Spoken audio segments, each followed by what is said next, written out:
Hello friends, welcome back to the my new video guys and my YouTube channel guys. Today when we are going to talk about guys Samsung phone guys notification history guys. How can we on? Friends, you want to on guys your phone notification history. So how can we on it today friends? I will show you. I will tell you guys.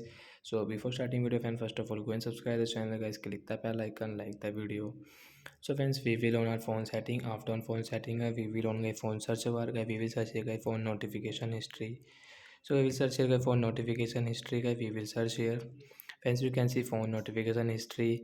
So I will tap here. Friends, you can see phone notification history setting. We will tap here.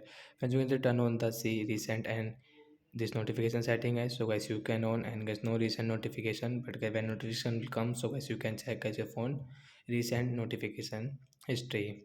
So like that guys, you can on guys your Samsung phone notification history setting. So that's it guys, thanks for watching the video. I hope friends you understood how to on Samsung phone notification history. So bye guys, thanks for watching.